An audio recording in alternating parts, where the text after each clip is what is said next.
আসসালামু আলাইকুম প্রিয় ষষ্ঠ শ্রেণীর শিক্ষার্থী। এই ভিডিওতে আলোচনা করব ষষ্ঠ শ্রেণীর গণিত বইয়ের অনুশীলনী 3.3-এর পর্ব নাম্বার হলো 6। আমরা এই 6 নাম্বার পর্বে 12 এবং 13 নাম্বার আলোচনা করব।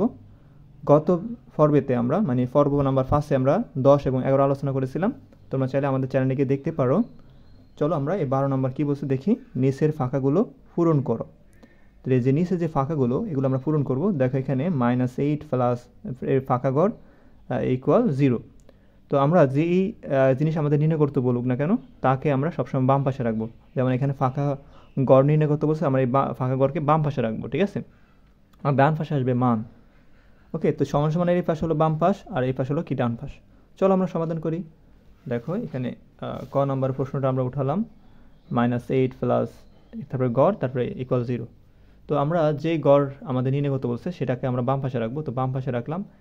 আর এই -8 এটা যদি অপর পাশে পাঠিয়ে দিই +8 হয়ে যায়। ওকে, তো -8 এটা আছে, এটা আমরা অপর পাশে পাঠিয়ে দিব, +8 হয়ে যাবে। ওকে, তো 8-এর সাথে 0 যোগ করলে তো 8ই হয়, এটা তো দেখানোর প্রয়োজন নাই। তো এখন দেখো এই ফাঁকা ঘরের মান কী হয়েছে বলো তো, 8 হয়েছে। তো আমরা সূত্র দেখি লিখবো -8, এই যে -8 প্লাস লিখবো, এই ঘরের ঘর লিখবো ইকুয়াল 0 0। ঠিক আছে, তো এই ফাঁকা ঘরে কী হবে, দেখো এই যে ফাঁকা ঘরে আমরা সমান কী পেয়েছি, 8 পেয়েছি, ফাঁকা ঘরে 8 হবে। তারপরে দেখো খ নাম্বার কী বলছে, দেখো খ নাম্বার বলছে যে 13 প্লাস ফাঁকা ঘর ইকুয়াল 10 10। তো আমাদের কী নির্ণয় করতে হবে, ফাঁকা ঘর নির্ণয় করতে হবে। তো ফাঁকা ঘর নির্ণয় করতে হলে এটা কোন পাশে রাখতে হয়, বাম পাশে রাখতে হয়। সমান থাকলে বা হয়, তারপর বাম পাশে আমরা কী রাখবো, ফাঁকা ঘর রাখবো ইকুয়ালের ইকুয়াল, এই 10 রাখবো, এই +13 অপর পাশে গেলে -13 হয়ে যাবে। ওকে, আশা করি বুঝতে পেরেছো। তো সমান থাকার কারণে বা হয়েছে, এখানে ফাঁকা ঘর হবে, ইকুয়াল হবে। দেখো এখানে +10 কিছু না থাকলে +10 বোঝায়, আর এখানে দেখো -13। তো মাইনাসের মান সবচেয়ে বেশি না, তোমরা মাইনাস দেবো, ঠিক আছে। যে মানটা বেশি থাকে সেটাকে আগে দিতে হয়। তো মাইনাসের মাইনাস এখানে মাইনাসের মান বড়, সেজন্য মাইনাস দেওয়া হলো। তো আমরা 13 থেকে যে মানটা বড় সেটা থেকে তো বাদ দিব, বড় থেকে তো ছোটো সংখ্যা বাদ দিতে হয়। তো 13 থেকে আমরা 10 বাদ দিব, 13 থেকে 10 বাদ দিলে কত থাকে, 3 থাকে, তো 3, তো -3। তো ফাঁকা ঘরের মান কি বলো তো, -3। তো আমরা প্রশ্ন উঠাবো, উঠে এই ফাঁকা ঘরে কী লিখবো বলো তো, -3 লিখবো। ওকে, ইকুয়াল 10। তারপরে দেখো গ নম্বর বলছে 12 প্লাস -12 ইকুয়াল, তারপরে তোমার ফাঁকা ঘর। তো আমরা কিসে ঘর নির্ণয় করি, ফাঁকা ঘর নির্ণয় করি। চাইলে এটা আমরা বাম পাশে আনবো। তারপরে তার আগে আমরা এই যে ব্র্যাকেট আছে, ব্র্যাকেটের আদায় করতে হবে। ব্র্যাকেটের কাজ আদায় করতে হয়। তো এখন দেখো এই সমস্যা থাকার কারণে বা হলো 12 লিখবো, প্লাসে মাইনাসে গুণ করলে মাইনাস, প্লাসে মাইনাসে গুণ করলে কী হয়, -12, আর প্লাসে মাইনাসে গুণ করলে মাইনাসে প্লাসে গুণ করলে মাইনাস। আর যদি মাইনাসে মাইনাসে গুণ হইতো প্লাস হইতো, প্লাসে গুণ করলে প্লাস হতো। তো এখানে 12 হবে ইকুয়াল এই ঘরের ঘর। এখন আমরা ঘর কোন পাশে রাখবো, বাম পাশে। তো ঘর আমরা বাম পাশে নিয়ে গেলাম। আর দেখো এখানে 12 থেকে 12 +12 থেকে -12 বাদ দিলে আমরা কত পাই, আমরা যদি কত পাই, 0 পাই। +12 থেকে -12 বাদ দিব ইকুয়াল কি 0। তো 0 এই পাশে আসলে কি 0ই থাকবে। ওকে, তো আমরা এই গড় সমান কী পেয়েছি বলো তো, 0 পেয়েছি। তো আমরা এই যে +12 -12 ইকুয়াল এই গড়ে কি লিখবো, 0 লিখবো। সুতরাং এই প্রশ্ন উঠাবো।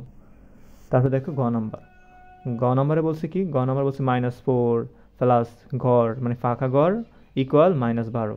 তো এই আমরা ফাঁকা ঘর নির্ণয় করবো। তো সমান থাকলে কি হয়, বা হয়। তো এখানে আমরা ফাঁকা ঘর লিখবো ইকুয়াল লিখবো, -12 লিখবো। দেখো এখানে -4 অপোজিটে গেলে +4 হয়ে যাবে। ওকে, তো ফাঁকা ঘর ইকুয়াল -12 আর +4, কার মান বড় বলো তো, মাইনাসের মান বড়, তো মাইনাস লিখতে হবে। তো বড় থেকে ছোটো বাদ দিবা। তো -12 থেকে +12 বাদ দিলে কত থাকে, -8 থাকে, 8 লেখা হলো। তো ফাঁকা ঘরে কী হবে বলো তো, -8 হবে। এখানে তোমার -8 লিখবা। ওকে, তারপর দেখো এখানে ও নম্বরে দেখো এখানে ফাঁকা ঘর, তারপরে তোমার তারপর 15 ইকুয়াল -10। ওকে, তো এখন দেখো আমরা এই ফাঁকা ঘর তো আমরা এখানে রেখে দিব, বাম পাশে রেখে দিব। সমস্যা থাকার কারণে বা হয়েছে, সমস্যা এখানে থাকার কারণে এখানে বা হয়েছে। এই ফাঁকা ঘর, আর এখানে -10-এর এই -10 আগে লিখবা। তারপরে এই যে -15 এটা অপাশে গেলে +15 হয়ে যাবে, ঠিক আছে। তো এখন দেখো ইকুয়াল থাকার কারণে আমরা এখানে সুতরাং দিয়ে লিখবো, এই যে ফাঁকা ঘর ইকুয়াল। দেখো কার মান বড়, প্লাসের মান বড়, কারণ +15 -10, প্লাস মান বড়, প্লাস রাখার প্রয়োজন নাই, কারণ কি প্লাসের মান কিছু না থাকলে প্লাসই বোঝায়। তো 15 থেকে আমরা 10 বাদ দিব, থাকে কি 5। ওকে, এটা হলো তোমার 12 নংয়ের উত্তর, ঠিক আছে। 12 নংয়ের ও নম্বর উত্তর। আশা করি তোমরা বুঝতে পেরেছো। তারপর দেখো 13 নম্বর কি বলছে, 13 নম্বর বলছে যে মান নির্ণয় করো। কি নির্ণয় করো? মান নির্ণয় করো। তো আমরা মান নির্ণয় করবো। ক নাম্বার বলছে কি দেখো, -7 -8 মাইনাস ব্র্যাকেট -25। ওকে, মানে আমাদের প্রশ্ন যেরকম ছিল আমরা সেরকম উঠালাম। তো আমাদের কাজ হলো ব্র্যাকেটের কাজ আগে করা। তো আমরা ব্র্যাকেটের কাজ আগে করব। এখানে দেখো ব্র্যাকেট তুলে দিব।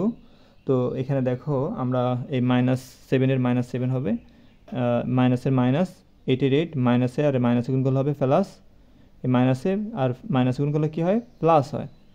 ওকে, আর 25 ওকে। তো এখন দেখো আমরা এখানে মাইনাসের মান দেখতেছি, মাইনাসের মান দুইটা দেখতেছি, একটা হচ্ছে -7 -8। -7 আর -8 যোগ করলে কত হয়? -15 হয়। -7 এবং -7 -8 কত হয়? -15 হয়। আর প্লাস 25-এর 25। এখন দেখো কার মান বেশি বড়? প্লাসের মান বড়, কারণ 25 এখানে -15। তো প্লাস 25 থেকে -15 বাদ দিলে কত থাকবে? 10 থাকবে, কারণ প্লাসের মান বড়, প্লাস আর প্রয়োজন নেই। তো 25 থেকে 15 গেলে থাকে 10। এটাই আনসার, ক নম্বর। তারপরে দেখো খ নম্বর প্রশ্ন আমরা যেরকম ছিল আমরা উঠালাম। দেখো এখানে -13 ব্র্যাকেট প্লাস 32 মানে হলো 32 -8 -1। ওকে, তো এটা আমরা সমাধান করবো। তার আগে ব্র্যাকেটগুলো তুলে ফেলবো। তো এই সমান সমানের আমরা সমান দেবো এখানে -13, এখানে ফেলাস আছে মনে করো, কিছু না থাকলে ফেলাস বুঝে, তো ফেলাসে আর মাইনাসে গুণ করলে মাইনাস হয়, 13 ফেলাসে ফেলাস, 32-এর 32, আর মাইনাসে মাইনাস 8-এর 8, মাইনাসে মাইনাস 1-এর 1। ঠিক আছে, এখন দেখো এখানে কাজ হলো যে মাইনাসের এখানে মাইনাসের মান কয়টা দেখতেছি? 3টা দেখতেছি, একটা তিনটা দেখতেছি। তো -13 আর -8 আর -1 যোগ করলে -8 আর 1 কত? 9, -9 আর -13 যোগ করলে হয় -22। আর এখানে ফেলাস 32-এ ফেলাস 32। তো মাইনাসের মান দিলাম 22 আর ফেলাসের মান হচ্ছে 32। তো এখানে ফেলাসের মান সবচেয়ে বেশি। তো 32 থেকে 22 গেলে থাকে 10। ওকে, কিছু না থাকলে এটা ফেলাস বুঝো, তো ফেলাসের মান বড়। তারপরে দেখো গ নাম্বার, আমরা গ নাম্বার সমাধান করবো। গতে কি বলছে দেখো, -7 প্লাস ব্র্যাকেট -8 প্লাস -90। ওকে, তো আমরা ব্র্যাকেটগুলো তুলে ফেলবো। তো এখানে ফেলাসে মাইনাসে গুণ করলে মাইনাস, ফেলাসে মাইনাসে গুণ করলে -8-এর 8, ফেলাসে মাইনাসে গুণ করলে -90-90। দেখো সবগুলা মাইনাস, দেখছো -7 -8 -90, এই যে যোগ করি সবগুলো, ঠিক আছে, সবগুলো যোগ করলে 105 আসবে, মানে -105 আসবে। সবগুলো যেমন মাইনাস, শুধু মাইনাস দেওয়া হলো, আর এই সবগুলো যোগ করার পর 105 পাবা।